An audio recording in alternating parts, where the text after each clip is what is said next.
Welcome to J news. ముందుగా headlines చూద్దాం. Hitech pharma అభివృద్ధిపై రేవంత్ కీలక ప్రకటన. తెలంగాణ ఫార్మా సిటీకి లిలీ సంస్థతో గౌరవం. హైటెక్ ఫార్మా విప్లవానికి హైదరాబాద్ సిద్ధమని వెల్లడి.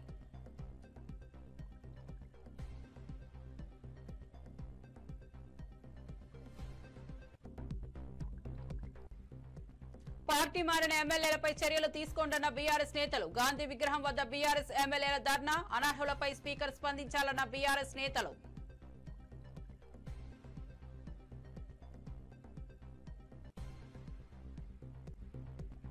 జగన్ మద్యం పాలసీ హానికరమని విమర్శించిన విజయ్ కుమార్. ప్రజా ఆరోగ్యం దెబ్బతీసిన జగన్ పాలనపై విజయ్ కుమార్ ఆగ్రహం. ఆదాయమే లక్ష్యంగా మద్యం పాలసీ నడిచిందన్న విజయ్ కుమార్ తీవ్ర విమర్శ.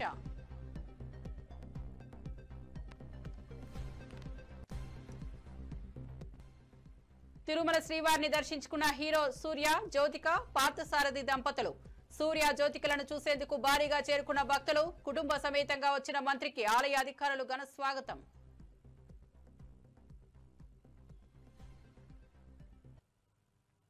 ఇక వార్త వివరాల్లోకి వెళ్తే, ఫార్మా రంగంలో విప్లవాత్మక మార్పులను హైదరాబాద్ కు శ్రీకారం చుడుతోందని సీఎం రేవంత్ రెడ్డి తెలిపారు. లిలీ పారిశ్రామిక సంస్థ తెలంగాణలో పెట్టుబడి పెట్టేందుకు ముందుకు రావడంతో రాష్ట్రానికి గౌరవమని పేర్కొన్నారు. హైదరాబాద్ ఫార్మాసిటీ ప్రపంచ నూతన ఆరోగ్య మార్గాలను అందించనుందన్నారు. పరిశ్రమలకు అనువైన వాతావరణం రాష్ట్రంలో ఉందని అన్నారు. Life sciences sector. Today event is a clinching proof that in less than 20 months my government vision and hard work have made Hyderabad the global GCC capital and hub. For this, I congratulate Minister Sridhar Babu Garu, Jayesh Ranjan, Sanjay Kumar, Shakti Nagappan, Ajit Reddy, and all officers who have made this happen.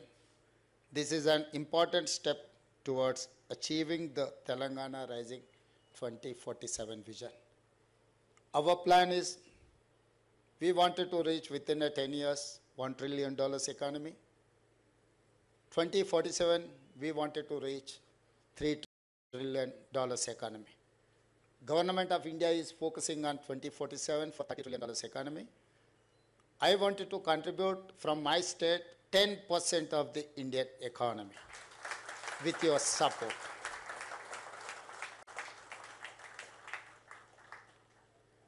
I welcome the leadership and all employees of Lilly. I thank all global investors and corporations for their continuing trust and support in Telangana.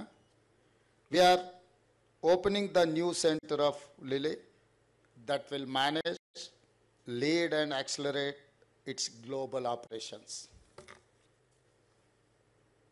This technology and innovation center will play a key role in research and to address patients across the world. You are recognizing and endorsing my Hyderabad with your decision and presence. You are saying to the entire world, Hyderabad has talent pool, leadership, vision, policy, and infrastructure to host the brain and backbone of global leader like Lilly. As you all know, Hyderabad is the life sciences capital of India. We are home to over near about 2,000 life sciences companies. More than 200 global players have presence in Hyderabad. Nearly 40% of India's pharmaceutical production happens in Telangana, Hyderabad. We are proud that one in every vaccine produced anywhere in the world is developed or manufactured in Hyderabad, Telangana. Genome Valley in Hyderabad is India's largest cluster for life sciences, research and development. Hyderabad has become the preferred global destination for cutting-edge capability centers for world's top pharmaceutical and biotechnology companies. Today, with the arrival of Lilly, we reach a new level. Their focus on life sciences has been a game changer in diabetes, oncology, immunology, and neuroscience. Your contribution has positively impacted and saved millions of lives, and I promise you that my government stands firmly with you. We are committed to provide. Party మారిన 10 మంది ఎమ్మెల్యేలపై వెంటనే అనర్హత వేటు వేయాలని BRS ఎమ్మెల్యేలు గాంధీ విగ్రహం ముందు మెరుపు ధర్నాకు దిగారు. సుప్రీంకోర్టు తీర్పు నేపథ్యంలో స్పీకర్ను కలవడానికి అపాయింట్మెంట్ తీసుకున్నా ఆయన అందుబాటులో లేకపోవడంతో వినతి పత్రాన్ని గాంధీ విగ్రహం వద్ద సమర్పించారు. పార్టీ మారిన ఎమ్మెల్యేలపై అసెంబ్లీ త్వరగా స్పందించకపోతే ప్రజాస్వామ్య వ్యవస్థకు తీవ్ర నష్టం జరుగుతుందని బీఆర్ఎస్ నేతలు హెచ్చరించారు. పార్టీకి తూట్లు పొడుస్తూ అనర్హులుగా కొనసాగడం సబబు కాదని పేర్కొన్నారు. మరి ఆ సుప్రీంకోర్టు యొక్క ఆదేశాలు ఇక్కడ దాకా వినబడతలేవా? నేనేమంటున్నా, సుప్రీంకోర్టు ఆదేశాలు వినబడతలేవా అంటున్నా. నేను ఒకటే డిమాండ్ చేస్తున్నాం మేము అందరం బీఆర్ఎస్ పార్టీ పక్షాన. సుప్రీంకోర్టు ఇచ్చినా కూడా మీరు కాలయాపన చేస్తే ఒక బాధ్యత గల స్పీకర్ గారు మీరు ప్రజాస్వామ్యాన్ని తలరాచినట్టుగా అవుతుంది. అంతిమంగా మీరు ప్రజాస్వామ్యం కావాల్సిన బాధ్యత మీదే. మేమందరం ప్రజాస్వామ్యం నమ్మకం ఉన్నది మాకు. కానీ మీరు తొందరగా వెంటనే మీరు యాక్షన్ తీసుకోకపోతే ప్రజలకు ప్రభుత్వాల మీద నమ్మకం కోల్పోతుంది, ప్రజాస్వామ్యం మీద నమ్మకం కోల్పోతుంది. విజయ్ కుమార్ జగన్ ను ప్రజల ఆరోగ్యాన్ని దెబ్బతీసిన నాయకుడిగా విమర్శించారు. మద్యం పాలసీ ప్రజలకు ప్రమాదకరమని పేర్కొన్నారు. ప్రభుత్వం ప్రజల ఆరోగ్యం కంటే ఆదాయాన్ని ముఖ్యంగా చూస్తోందన్నారు. మీడియా సమావేశంలో మాట్లాడిన ఆయన జగన్ పాలన ప్రజాధ్వంసానికి మార్గం వేసిందని తీవ్ర వ్యాఖ్యలు చేశారు. చూస్తూనే ఉన్నాం, మనం అందరం చూస్తున్నాం. కానీ ఈ 5 సంవత్సరాల లిక్కర్ స్కామ్ కావచ్చు, ఆరోగ్యంతో ఆటలాడుకున్న దాన్ని ఉంటారు విధం కావచ్చు, లేదా ఒక ముఖ్యమంత్రి స్థాయిలో ఉండి ప్రజల ఆరోగ్యంతో ఆటలాడుకున్న ముఖ్యమంత్రిగా జగన్ నిలిచిపోయే చరిత్ర సృష్టించిన విధం కావచ్చు, ఇవన్నిటినీ పక్కన పెడితే అసలు ఈ సంవత్సరంలో తెలుగుదేశం పార్టీ కొత్త పాలసీని ఏ విధంగా తెచ్చింది? అసలు ఆరోగ్యపరంగా లెక్కర్ తాగితే ఆరోగ్యం చెడిపోతున్నది ప్రతి ఒక్కరిదే, దాన్ని ఎవరో కాదంటమే లేదు. కానీ దాన్ని ఒక మోతాదుకు మించకుండా కొంత నాణ్యమైన లిక్కర్ తీసుకుంటే కొంతవరకు ఏదో పొద్దున్న నుంచి పనిచేయవచ్చు, కొంత స్వాంతనం పొందుతారు అనే అది కూడా తప్పే కావచ్చు. సో ఈ దీంట్లో మనం సక్సెసివ్ గవర్నమెంట్స్ లిక్కర్ని కండక్ట్ చేస్తూ వస్తున్నాయి. కానీ 2019, 14, 24లో ఏమైందంటే దీన్ని కేవలం గవర్నమెంట్ ఆదాయం కోసమే కాదు, వ్యక్తిగతంగా జగన్మోహన్ గారు అనుకో వాళ్ళ పార్టీలో ఉన్న వివిధ వ్యక్తులు వాళ్ళు దీన్ని ఒక మామూలు ఆదాయ వనరు కాదు, దీంట్లో కోట్లు సంపాదించిన, కోట్లు కాదు 100 కోట్లు 1000 కోట్లు సంపాదించడం ఎలా అని ఒక PhD చేయొచ్చు. సరే, అది మనం రోజు చూస్తున్నాం ఏ విధంగా సంపాదిస్తున్నారు, అది కోర్టులో ఉంది. ఇప్పుడు మనం దాని గురించి మాట్లాడితే కూడా ఇట్ విల్ బికమ్ సబ్జెక్టివ్స్. సో కోర్టులో ఉంది, కోర్టు దాన్ని తెలుస్తుంది. కోర్టు నిజంగా సుప్రీంకోర్టు కావచ్చు, హైకోర్టు కావచ్చు, చాలా నిర్దిష్టంగా చాలా దాన్ని ఉంటారు పకడ్బందీగా ఈ కేసుని చూస్తున్నారు. కాబట్టి మనకు ఎలాంటి సందేహం అక్కర్లేదు. ఖచ్చితంగా ఈ ఆరోగ్యం అనేది ఇంతో ఆటలాడుకున్న వాళ్ళు దానికి తగిన పనిష్మెంట్ అనుభవించిన ఖాయం.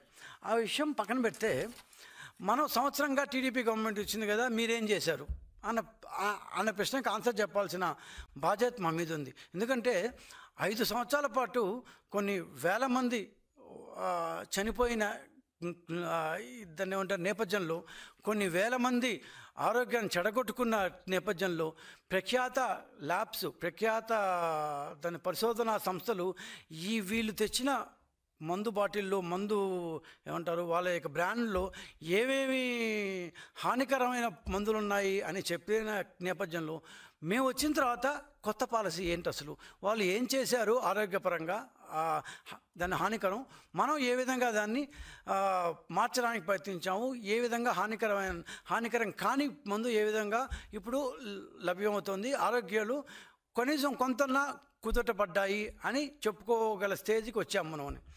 ఇది చెప్పే ముందు మన రాష్ట్రం కాదు, పక్క ఉన్న కర్ణాటక రాష్ట్రం యొక్క ఎక్సైజ్ కమిషనర్, IAS ఆఫీసర్ ఆయన, ఎక్సైజ్ కమిషనరు కోలార్ జిల్లా అంటే చిత్తూరు పక్క ఉన్న కోలార్ బీసీల కోసం నిజమైన పోరాటం చేయాలంటే ఎమ్మెల్సీ కవిత తన తండ్రి కేసీఆర్ తో కలిసి ఢిల్లీలో నిరాహార దీక్ష చేయాలని ఎమ్మెల్యే ప్రభుత్వ విప్ ఆది శ్రీనివాస్ సూచించారు. దేవుడి చుట్టూ ఉన్న దయ్యాలు ఎవరో కవిత చెప్పాలని విమర్శించారు. నిరాహార దీక్షకు ముందు అతమ ఆశీర్వాదం తీసుకోవడం వెనుక కారణం ఏమిటో స్పష్టం చేయాలన్నారు. కేసీఆర్ తో కలిసి ఢిల్లీలో కవిత ధర్నా చేస్తేనే బీసీల కోసం నిజమైన పోరాటమని నమ్మకం కలుగుతుందని చెప్పారు. ఈ వ్యాఖ్యలతో బీఆర్ఎస్ అంతర్గత విభేదాలు మరింత బయటపడుతున్నాయి. కల్వకుంట్ల కవిత గారు, మీరు ఎందుకోసం దీక్ష చేస్తున్నారు? హైదరాబాదులో దీక్ష చేస్తే ఎవరికి లాభం? మీరు ఏ హోదాతో ఈ దీక్ష చేస్తున్నారు? ఈ దీక్షకు మీ పార్టీ భారతీయ రాష్ట్ర సమితి అనుమతి ఉందా? హైదరాబాద్లో దీక్ష చేయడం వల్ల ఎవరికి లాభం? బీజేపీకా? సమాధానం చెప్పాల్సిన అవసరం ఉంది. ఢిల్లీలో దీక్ష చేయడానికి, ధర్నా చేయడానికి మీకెందుకు అంత భయం? ఈ దీక్ష కంటే ముందు మీ తండ్రి గారి, తల్లి గారి, అన్నగారి ఆశీర్వాదం ఎందుకు తీసుకోలేరు? మీ తండ్రి గారు రాజకీయ పరంగా మీ తండ్రి గారితో మీరు ఉన్నతమైన స్థానానికి వచ్చిన సందర్భంలో మరి మీ తండ్రి గారి ఆశీర్వాదం, తల్లి గారి ఆశీర్వాదం, అన్నగారి ఆశీర్వాదం కాకుండా మీ అత్తామామల ఆశీర్వాదం తీసుకొని పోవడానికి గల కారణాలు ఏంటి? మిమ్మల్ని అణచివేతకు గురి చేస్తున్నటువంటి మీరు అంటున్నారే, నా అణచివేతకు గురి చేస్తున్నారు ఒక పెద్ద లీడర్ అని. ఎవరు ఆ పెద్ద లీడర్? మిమ్మల్ని అణచివేస్తున్న పెద్ద లీడర్ ఎవరు? ఇంతకుముందు మీరు అన్నట్టుగా దేవుడి చుట్టూన్న దయ్యాలు ఎవరు? ఎందుకు ఈ అంశంలో ఈ దీక్ష డ్రామాలని అడుగుతా ఉన్నా. ఇంతకుముందు అనేక సందర్భాల్లో మా బీసీలకు సంబంధించినటువంటి 42% బీసీ రిజర్వేషన్ల సాధన కోసం ధర్నా చౌక్ లో 72 గంటల నిరాహార దీక్ష చేపట్టనున్నారు.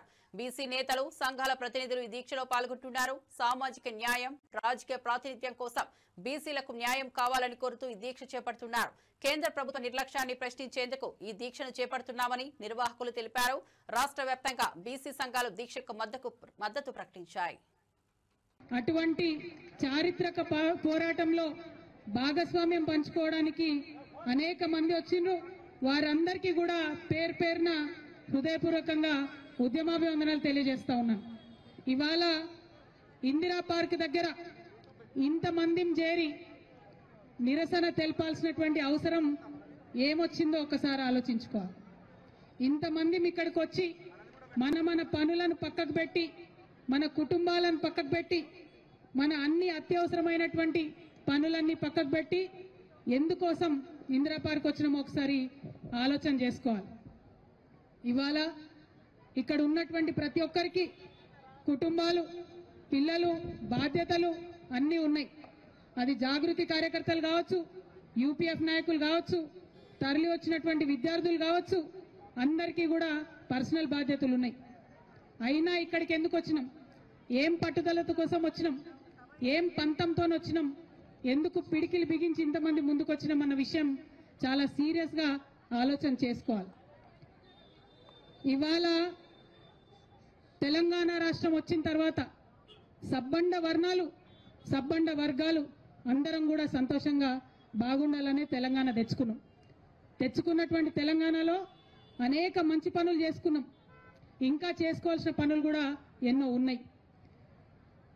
మరి ఆర్థికంగా, సామాజికంగా, రాజకీయంగా అన్ని వర్గాలు బాగున్నప్పుడే తెలంగాణ బాగుంటుందనేటటువంటి బలమైన విశ్వాసాన్ని కూడా మనందరం కలిగి ఉన్నాం.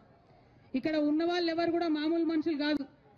ఒక్కొక్కరు ఒక్కొక్క చిచ్చర పిడుగులు. ఎందుకంటే ఇక్కడ ఉన్న ప్రతి ఒక్కరు కూడా వేలాది మందిని కిందకెళ్ళి ప్రభావితం చేయగలిగేటటువంటి నాయకులు, కార్యకర్తలే ఇక్కడ ఉన్నారు. మరి అలా ఏం పంతంతో ఇక్కడికి వచ్చినాం? మనం తెచ్చుకున్న తెలంగాణలో ప్రతి ఒక్కరికి రాజ్యాధికారంలో వాటా రావాలి, ప్రతి ఒక్కరికి ఆర్థిక అవకాశాలు రావాలి, ప్రతి ఒక్కరికి సమాజంలో గౌరవం దక్కాలి. సమాజంలో సగభాగం బీసీలు ఉన్నారు. మరి సగభాగం ఉన్నటువంటి బీసీలకు రాజకీయంగా సమ ప్రాధాన్యత దక్కాలనేటటువంటి ఉక్కు సంకల్పంతోనే ఇవాళ పిడికిలు బిగించి మనందరం ఇక్కడికి రావడం జరిగింది. గత కొన్ని నెలలుగా మనం ప్రభుత్వం వెంట పడుతున్నాం. మీరు కామారెడ్డి డిక్లరేషన్లో చెప్పినట్టుగా పాటించాలే, బీసీలకు న్యాయం చేయాలని కోరుతా ఉన్నాం. తెలంగాణ జాగృతి యునైటెడ్ పూలే ఫ్రంట్ మన యొక్క ఉద్యమాల ఒత్తిడితోని ఇవాళ అసెంబ్లీలో 2 బిల్లులు పాస్ అయినాయి. సావిత్రిబాయి పూలే గారి జయంతిని అఫీషియల్గా ఉమెన్స్ టీచర్స్ డేగా ప్రకటించారు. పూలే గారి విగ్రహాన్ని మనం అసెంబ్లీలో అడిగితే వాళ్ళు ట్యాంక్ బండ్ మీద పెడతామన్నారు. ఒక్కొక్కటి ముందడుగు పడుతున్నది. ఒక్కొక్కటిగా ప్రభుత్వాలను కదిలించగలుగుతా ఉన్నాం. కాళేశ్వరం ఫోన్ ట్యాపింగ్ వ్యవహారాలపై తగిన నిర్ణయం తీసుకోబోతున్నామని రోడ్లు భవనాల శాఖ మంత్రి కోమటిరెడ్డి వెంకటరెడ్డి తెలిపారు. నల్గొండలో క్యాంప్ కార్యాలయం ప్రారంభించి మాట్లాడారు. బనకచర్ల చాప్టర్ క్లోజ్ అయిందని, గోదావరి బనకచర్ల లింక్ ప్రాజెక్టు నిర్మించకుండా అడ్డుకుంటామని స్పష్టం చేశారు. రాష్ట్రానికి అన్యాయం జరగకుండా చూస్తామని చెప్పారు. కేబినెట్ లో ఈ అంశాలపై చర్చ జరగనుందని వెల్లడించారు. నా ఫోన్ మార్చిందంటారు. నా ఫోన్ 26 ఏళ్ళకి అదే ఫోన్ ఉన్నది. ఫోన్లు ఎక్కువ వస్తాయి కాబట్టి పిఏ ఎత్తుంటాడు, కొన్ని ఫోన్లు నేను ఎత్తుంటా.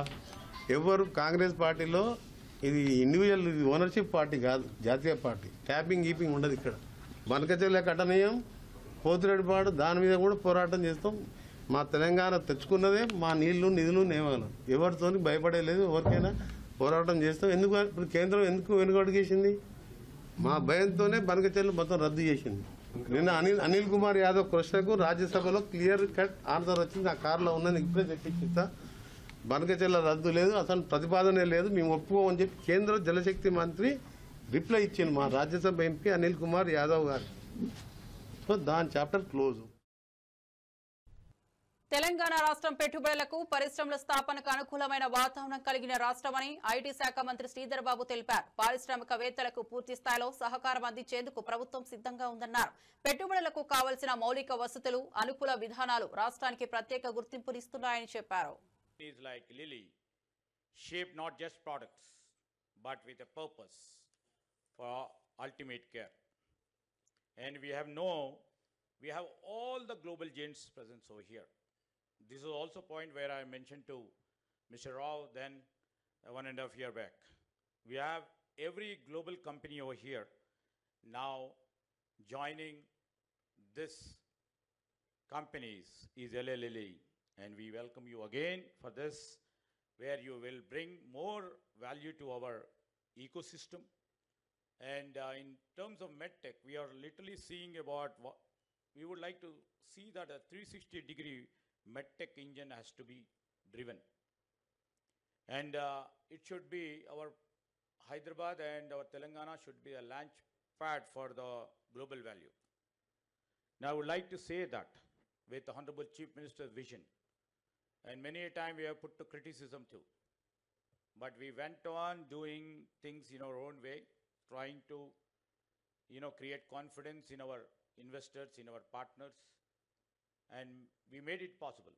And Chief Minister was so emphatic that we will be investment friendly, we will be industry friendly, and whatever may come, we will handhold you to see that you will grow along with us. In exactly 24-25, I would like to mention here, the state added about 70 new global capability centers in a year, with a target of 100 plus in this year of 25-26. This signifies our Hyderabad, the next frontier for R&D, regulatory and commercial scale innovation in a seamless value chain. And thanks to all efforts made by our techies over here, which made it possible. And between TDP కూటమి పాలనలో రైతుల పరిస్థితి దయనీయంగా మారిందని విమర్శలు వెల్లువెత్తుతున్నాయి. Input subsidy లేకపోవడం, crop insurance కలగకపోవడం, వర్షాభావం వల్ల పంటలు నష్టపోవడం అన్ని రైతులపై భారమయ్యాయి. శ్రీశైలం నిండినా రాయలసీమకు నీరు విడుదల చేయకపోవడం, కూలీల వలసలు పెరగడం వంటి పరిస్థితులు కనిపిస్తున్నాయని రైతు సంఘాలంటున్నాయి. ప్రభుత్వం ప్రత్యామ్నాయ పంటల సాగుపై దృష్టి పెట్టకపోవడం కూడా ప్రశ్నార్థకమైంది. ఏం చేయాలని చెప్పేసి ఒక కంటింజెన్సీ ప్లాన్ కూడా తయారు చేసుకునే దయనీయ పరిస్థితుల్లో కూడా ఈ ప్రభుత్వం కానీ ఈ జిల్లాలో అధికార పార్టీ ప్రజాప్రతినిధులు అందరూ కూడా ఉన్నారు. నిమ్మకు నీరెత్తినట్లు వివరిస్తున్నారు. కాబట్టి ఈరోజు వైఎస్ఆర్ కాంగ్రెస్ పార్టీ తరఫున మరీ ముఖ్యంగా ఈ పరిస్థితిని వివరిస్తూ మరి అక్కడెక్కడ అవకాశాలు ఉన్న చోట బోర్ల కిందనో లేకపోతే హెచ్ఎల్సి కిందనో లేకపోతే హంద్రీ నీవా కిందనో ఈరోజు వరి కానీ పత్తి కానీ మొక్కజొన్న కానీ ఇటువంటి పంటలు వేసుకుంటే పంటల కోసమే ఏదైనా యూరియా అనేది కూడా తీసుకోవాలన్నా డిఏపి కావాలన్నా కూడా దొరకలేని పరిస్థితి. ఓ రోజు ప్రభుత్వం ఏమో పెద్ద ఎత్తున ప్రకటనలు ఇస్తుంది, డిఏపి కుదవలేదు, యూరియా కుదవలేదని. కానీ ఈరోజు ప్రైవేటు వ్యాపారస్తులు కుమ్మక్కై అధికారులతో కూడా కుమ్మక్కై ఈరోజు యూరియా అనేది దొరకని పరిస్థితి.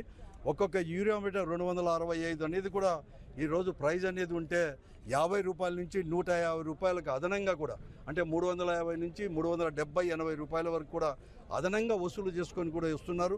డిఏపి అనేది కూడా దొరకడం లేదు. కానీ ప్రైవేట్ వ్యాపారస్తుల దగ్గర పోతే మేము చెప్పిన కాంప్లెక్స్ ఎరువులు కొంటే మాత్రమే యూరియా ఇస్తామని చెప్పి కండిషన్లు పెట్టి ఈరోజు సతాయిస్తున్నా కూడా ఎక్కడ కానీ వ్యవసాయ అధికారులు కూడా వారితో కుమ్మక్కైనారు. కానీ ఈ జిల్లాలో ఎక్కడ కానీ లేకుండా పరిస్థితి కూడా ఈరోజు కూడా ఉంది. అలాగే గత సంవత్సరానికి ఇవ్వలేదు, ఇతరు కూడా ఎక్కడ కానీ ఇవ్వలేని ఆదుకోలేని పరిస్థితుల్లో ఉంది. ఈరోజు తుంగభద్ర డ్యాము పొంగి పొర్లిపోతూ ఉంది దాదాపుగా 1 నెల నుంచి కూడా. శ్రీశైలం ప్రాజెక్టులో కూడా నీళ్ళన్నీ కూడా సముద్రం పాలవుతున్నాయి. నీళ్ళేమో వచ్చినాయని చెప్పి పెద్ద పెద్ద ప్రకటనలు. ఈరోజు ముఖ్యమంత్రి గారే కర్నూలులోనూ చేసేసి గతంలో కంటే కూడా ఎక్కువ నీళ్లు తీసుకొస్తామని చెప్తా ఉన్నా కూడా.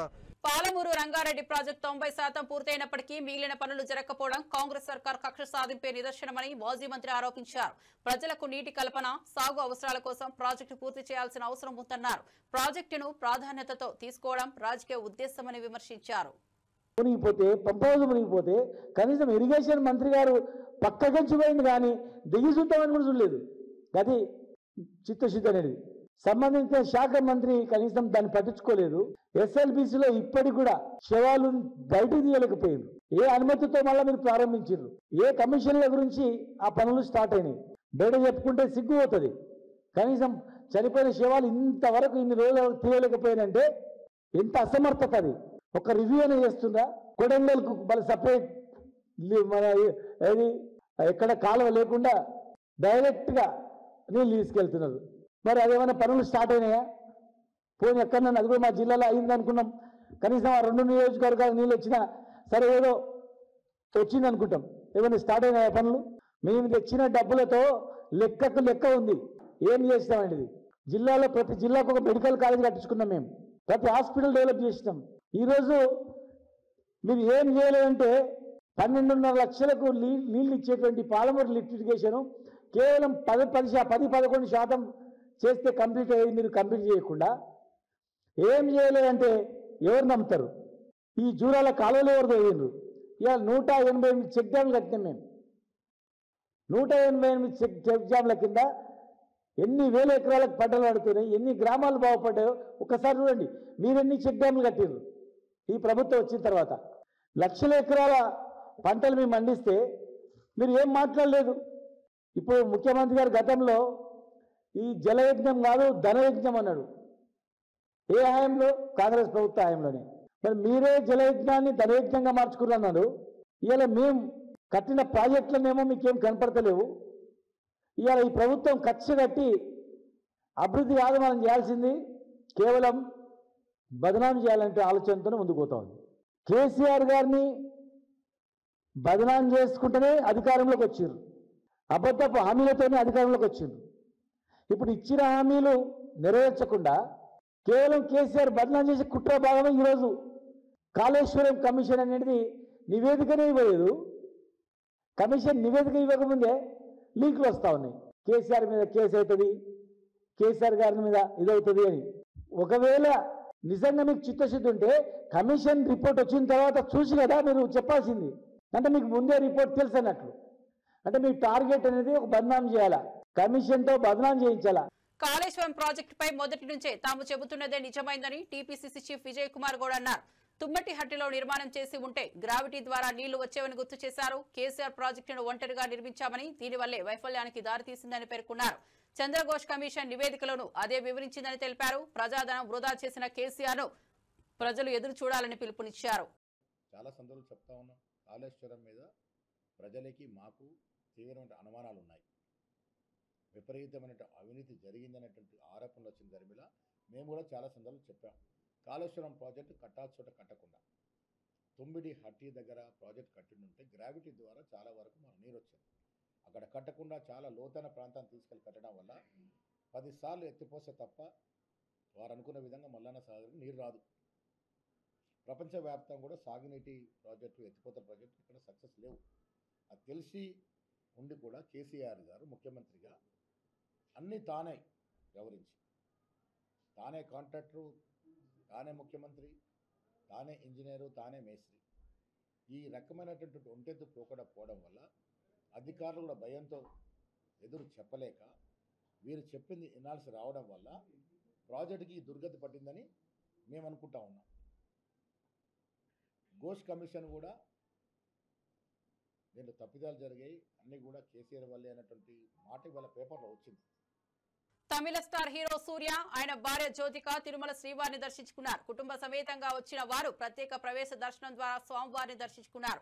దర్శనం అనంతరం అర్చకులు తీర్థ ప్రసాదాలు అందించారు. సూర్య జ్యోతికలను చూసేందుకు భక్తులు భారీగా చేరారు.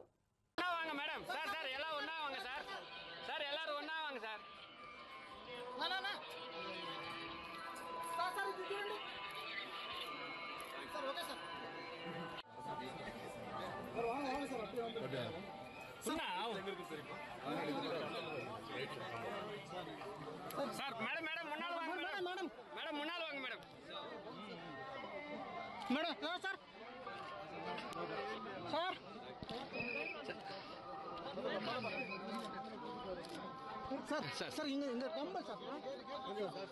ఆంధ్రప్రదేశ్ మంత్రి కొలుసు పార్థసారథి తన కుటుంబ సమేతంగా తిరుమల శ్రీవారిని దర్శించుకున్నారు.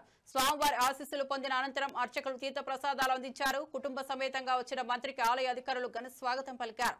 భక్తులతో కలిసి సాధారణ దర్శనంలో పాల్గొన్నట్లు తెలుస్తోంది.